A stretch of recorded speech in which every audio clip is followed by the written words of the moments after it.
Una pequeña dibujaba afanosamente y su mamá se acercó y le dijo: hija, ¿qué estás dibujando? Y la niña respondió: no sé, aún no he terminado. Bueno, quizá esos eran trazos que no iban a ninguna parte. Pero ¿qué sucede cuando los trazos sí están dirigidos y lo que el hombre pretende por medio de sus trazos es acercarse a lo que no es accesible por medio del arte? Maurits Cornels Escher, un artista holandés que murió en los años 70, a los 74 años, estudió arquitectura y se dedicó al arte. Tiene muchas obras que desafían el sentido del espacio, pero en esta ocasión deseo referirme a una obra muy conocida. Seguramente que usted la ha visto alguna vez. Se trata de dos manos que por los lápices que sostienen dan la impresión de haberse dibujado la una a la otra. Este retrato simboliza lo que toda escultura de lo divino termina por representar.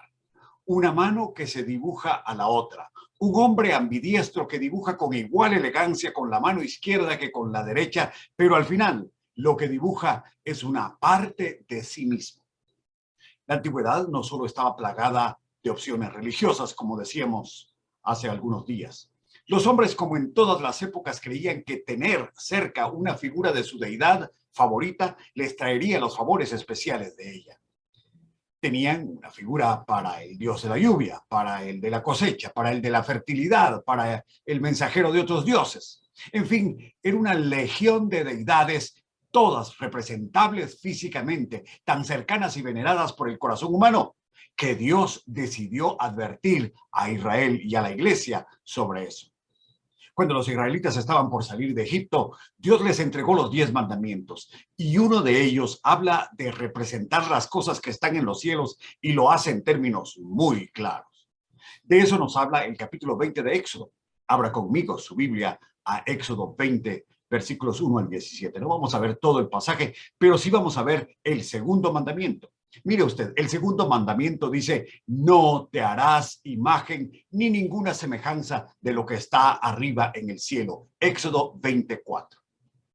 Ahora, para obviar el peso de estas palabras, otra tradición religiosa las ha subsumido bajo el primer mandamiento. ¿Recuerda usted el primer mandamiento que dice: no tendrás dioses ajenos delante de mí? Pues ha dado a entender que ese asunto de no tendrás dioses ajenos delante de mí tiene que ver con estas imágenes. Pero no, eso reordena todos los mandamientos, por supuesto, pero no hay pierde. Aquí hay 11 mandamientos, o por lo menos 11 verbos en modo imperativo, y por lo menos 3 de ellos son prohibiciones, y 2 están muy relacionadas entre sí, versículos 4 y 5, de los cuales hablaremos a continuación.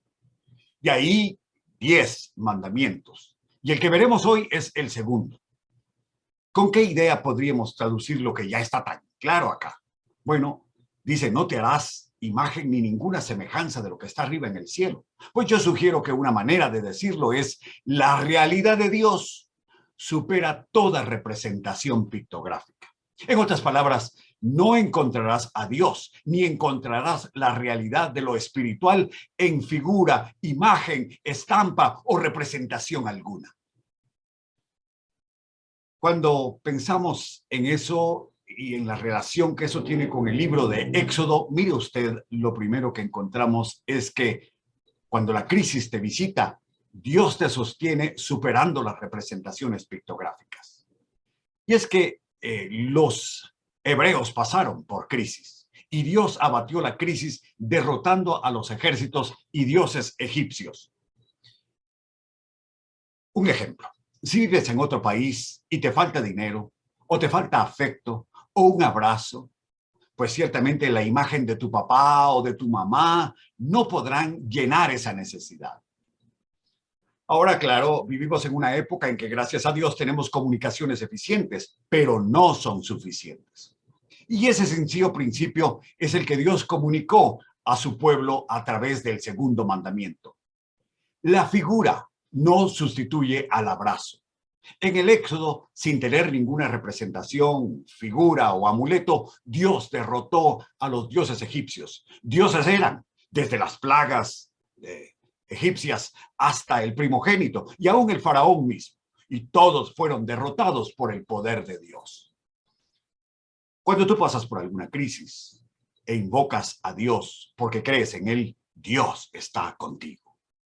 Hoy enfrentamos realidades presentes que Dios transforma. El jefe injusto, el enemigo gratuito, las relaciones que duelen, son cosas que están todas en manos de Dios.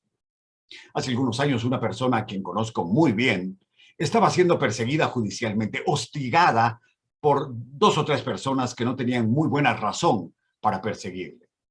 La persona afligida solo puso el caso en las manos de Dios. Y si no conociera el caso también, me costaría creerlo. Una de las personas instigadoras sufrió una enfermedad cardíaca y en unas semanas estaba muerta. La persona que le acusaba no ganó el caso, por lo menos no en la manera que esperaba. Y el juez que le condenó murió de un derrame cerebral, y todo en un lapso de unas pocas semanas en lo que todo esto sucedió. Ahora, todo un paquete de eventos muy extraños, en verdad muy extraños.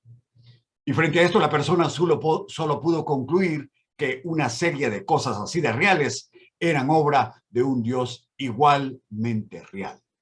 Qué dramático, dirá usted. Pero bueno, es que Dios es real. Sin representaciones pictográficas, Dios derrotó a los enemigos de esta persona. No te harás imagen ni ninguna semejanza de lo que está arriba en el cielo. Y de la misma manera, Dios abatió la incertidumbre al darse a conocer a Israel. Así como derrotó a los enemigos de Israel, también abatió la incertidumbre. Cuando estás creciendo y necesitas dirección en la vida, una fotografía o una prenda o reliquia que te recuerde a tu papá o tu mamá no te darán la dirección que necesitas. Es el consejo y la sabiduría que vienen de los labios de tus padres lo que necesitas. De nuevo, ese sencillo principio es el que Dios hizo evidente en el monte Sinaí. Ese fue el lugar en donde Dios entregó a su pueblo las más elementales reglas para relacionarse con Dios y con el prójimo. Sin tener ninguna imagen o prenda de Dios, Dios les entregó su palabra para dirigir su vida. ¿Cuántas veces hemos tenido encrucijadas, decisiones difíciles, preguntas cuya profundidad nos estremece? Y abrimos la palabra de Dios y ella nos habla. Nos recuerda promesas que hemos hecho, nos recuerda momentos con Dios, nos recuerda compromisos con Él, conductas públicas que honran al Señor y que nosotros debemos obedecer. Ahora también es igualmente interesante que no tienes que estar extraviado para oír la voz de Dios. Dios te habla igualmente todo el tiempo. Y si tú quieres hablar a otro de Dios, es necesario que primero permitas que Dios te hable a ti. Sin fotos, sin estampas, sin arte, no te harás imagen ni ninguna semejanza de lo que está arriba en el cielo. Pero además, aquí, en este primer punto, Dios abatió la idolatría al prohibir el fetichismo pictográfico. Piensen esto, cuando los niños están creciendo, se aferran a ciertos objetos para sentirse seguros.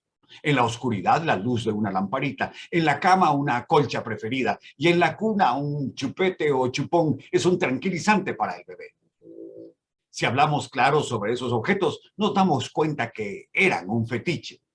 Ninguno de los otros adultos pensaría que esos fetiches representan la parte más inteligente de nuestra existencia.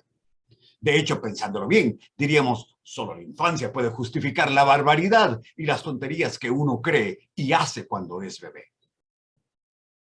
Cuando usted está aprendiendo a manejar bicicleta, quizá le pusieron ahí 2 rueditas para aprender a guardar el equilibrio. Yo soy más bien de los que aprendió a puro somatón, sin las rueditas. Pero en estos temas de la fe, Dios nos está diciendo, tú no necesitas las rueditas.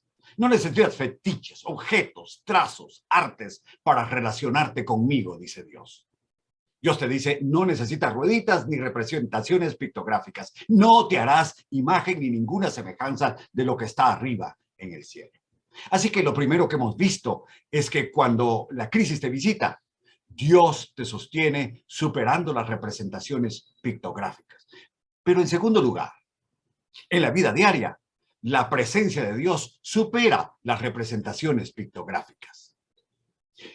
La vida diaria implica un caminar, una marcha, a veces hacia derrotas, a veces hacia victorias. Pero en el caso de los hebreos, fue hacia la victoria sobre los egipcios y fue hecho gracias a la presencia divina. Como sabemos, la vida está hecha de muchos pequeños desafíos. Es cierto que esa colección de obstáculos a veces aparenta ser más grande de lo que realmente es. O a veces nosotros creemos que son más grandes de lo que aparentan. El libro que aloja los 10 mandamientos, el libro de Éxodo, contiene 1001 desafíos para cada israelita. Desde la opresión diaria a manos de los egipcios, la amenaza a los recién nacidos, el dolor, las cargas, la amargura de vida y la servidumbre de la que hablan Éxodo 1:14, son desafíos, dolores, sufrimientos varios que afrontó el pueblo antes de salir de Egipto, durante la salida de Egipto y después de salir de Egipto. Pero Dios estaba presente en sus marchas, en sus entradas y salidas. Contraste esto con lo que tenía el faraón en la frente. En la frente los faraones tenían una cobra o un buitre, o una cobra y un buitre, que eran protectores del rey. La serpiente también era diosa de las cosechas. La cobra era también patrona de la ciudad de Tebas, la ciudad egipcia de Tebas, no la griega. Y mire usted, qué tentación para los hebreos imitar la cultura, la práctica y el estatus superior de los egipcios. Pero en el mundo de las tentaciones, que es el mundo de la vida diaria, Dios les condujo a la victoria por la presencia divina sin representaciones pictográficas. No te harás imagen ni ninguna semejanza de lo que está arriba en el cielo. Además, la entrada a la tierra prometida fue gracias a la presencia divina. Dios, en Éxodo 36, capítulo 36 al 39, les instruyó a construir el tabernáculo, una casa para Dios en medio de su pueblo. ¿Y qué sucede en Éxodo 40?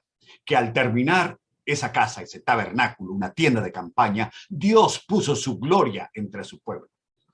Una presencia real, no construida ni imaginada por el hombre, sino donada por Dios mismo. La gloria de Dios en forma de una nube durante el día y en forma de fuego refulgente durante la noche. Ahí estaba Dios ofreciendo no una visualización, no una representación, no una figura, sino morando literalmente entre su pueblo, acercándose a la casa que construyó el pueblo, pero poniendo en ella no una imagen, sino su gloriosa presencia. Ahora usted dirá, ¿y cuál es la diferencia entre la presencia real y la presencia imaginada por el hombre?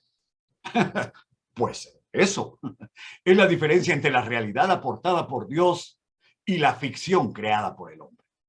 Dios acepta la realidad aportada por él, por supuesto, pero rechaza la ficción creada por el hombre. En filosofía se hacen ciertas distinciones. Por ejemplo, si por la tarde en un lago artificial, cuando ya está oscureciendo, yo veo un pato, puedo exclamar, miren, un pato. Seguro ese pato vino volando. Y un niño, con toda su sencillez y humildad, me dice, no, ese pato no es un pato real. Ese pato es un pato de hule que yo puse en la mañana cuando vine a jugar aquí al lago. Esa es la diferencia entre la gloria de Dios puesta por él y la confusa imaginación humana. Es la diferencia entre lo que existe versus la ficción, el error, la mentira. No te harás imagen ni ninguna semejanza de lo que está arriba en el cielo. La obediencia a la ley es la mejor expresión de la presencia divina. Hay una verdad bíblica en la que muy pocos hemos reparado. Cuando Dios creó al hombre, declaró que lo había hecho a su imagen y conforme a su semejanza. De modo que si la imagen de Dios está presente en algún lado, es precisamente en usted y en su prójimo. Por eso, a lo largo de toda la Biblia, Dios dice, amarás al Señor tu Dios y a tu prójimo como a ti mismo. ¿Y qué es el bien y qué es el mal? Bueno, el bien es todo aquello que muestra compasión al prójimo, la imagen de Dios. Y el mal es aquello que desprecia, denigra, ofende al prójimo, la imagen de Dios. Ahora usted se pregunta, ¿cómo es que el ser humano es imagen de Dios? Bueno, tome nota de esta lista que viene de Génesis 1 y 2. El hombre es creador con C minúscula porque procrea vida. Pero también el hombre diseña inteligentemente como Dios.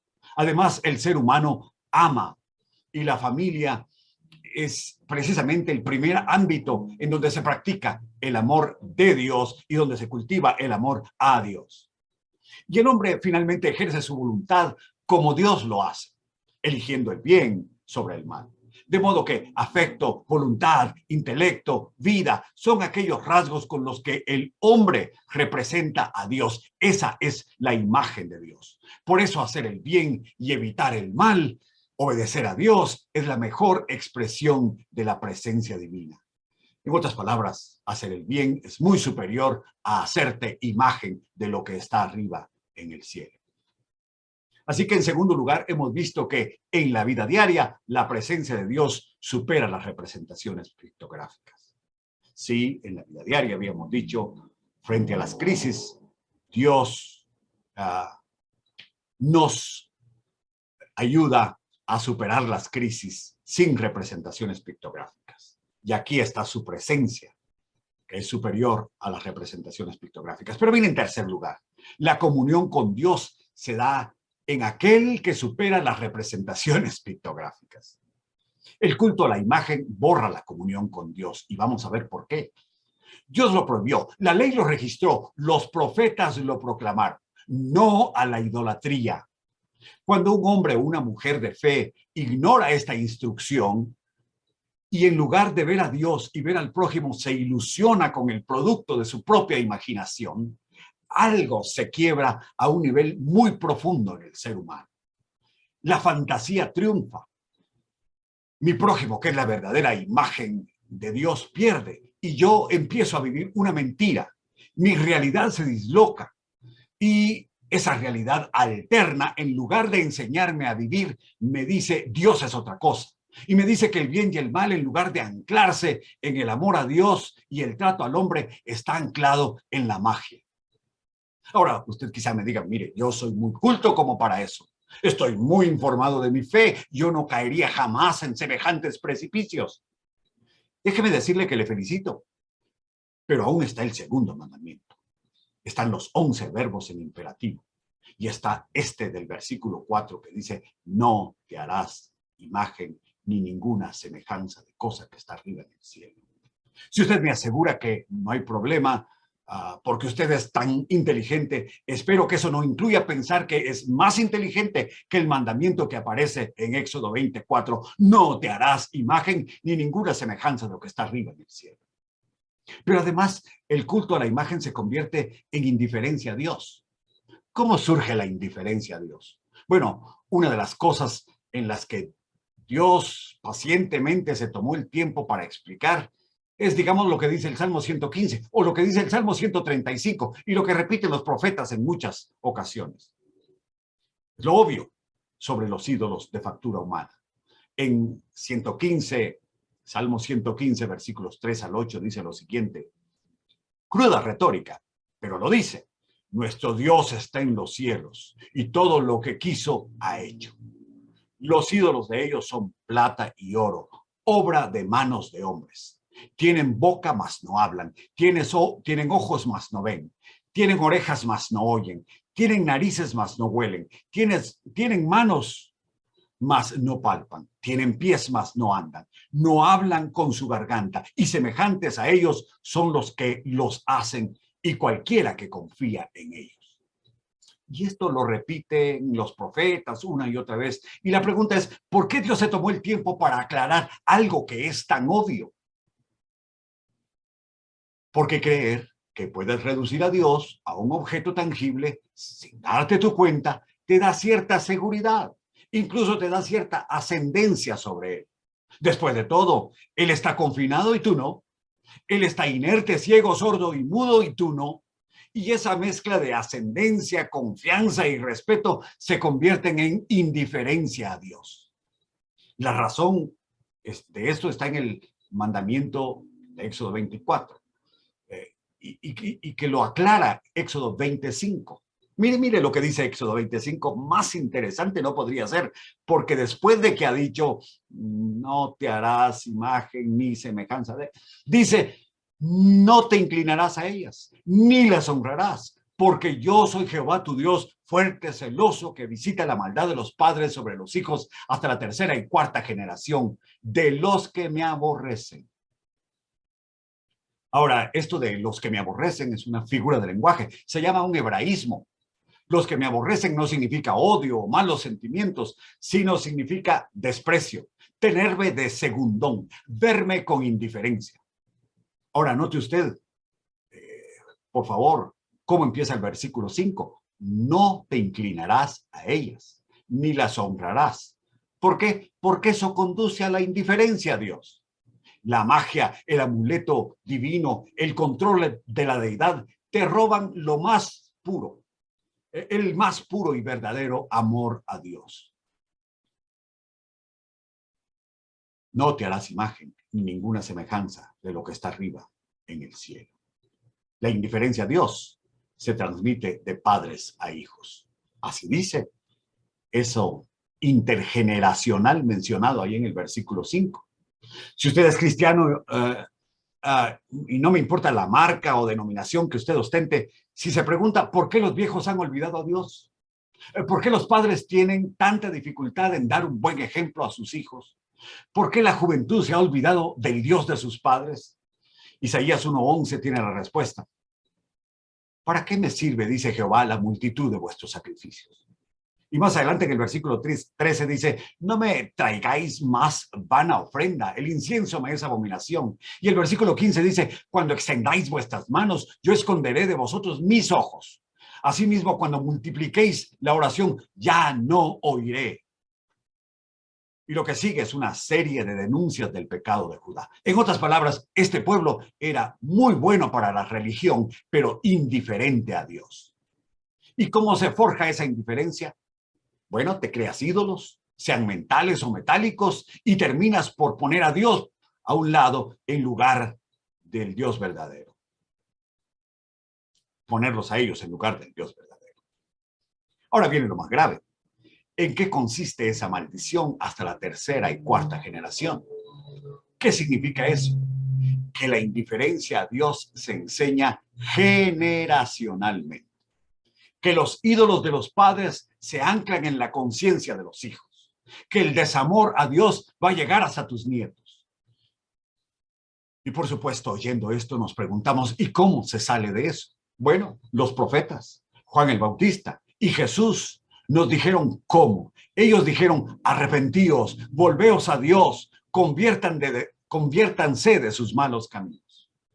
Pablo en 1 Tesalonicenses 1:8 dice literalmente, ¿cómo os convertisteis desde los ídolos a Dios para servir al Dios vivo y verdadero? En conclusión, ¿qué hemos dicho hasta aquí? Bueno, que la realidad de Dios en tu vida supera toda representación pictográfica. ¿Qué nos está diciendo este mandamiento? Nos está advirtiendo que las representaciones de todo lo espiritual son fetichismo. En lugar de honrar a Dios, lo deshonran y son franca desobediencia a Él. Por eso, no dirijas tus trazos hacia arriba. No te harás imagen ni ninguna semejanza de lo que está arriba en el cielo. ¿Y qué parte de ese no está clara para ti? Tus trazos, dirígelos hacia adentro, para reformar tu corazón, para no mentir, para no engañar, para no robar. Y no dirijas tus trazos hacia arriba. Claro, a todos nos interesa la apariencia, nos interesa también lo externo. Bien, empecemos entonces por algo externo, por modificar nuestra conducta en lo privado y en lo público, pero no dirijas tus trazos hacia arriba. Oremos. Señor, te damos gracias porque tú nos ahorras el dolor de cabeza que significa la indiferencia a ti que se enseña generacionalmente. de padres a hijos, creyendo que tenemos control sobre ti. Tú eres lleno de gloria, soberano, Señor.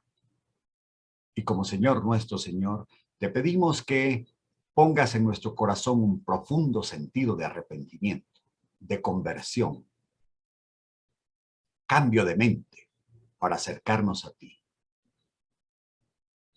sin representaciones pictográficas. En el nombre de Jesús pedimos estas cosas. Amén.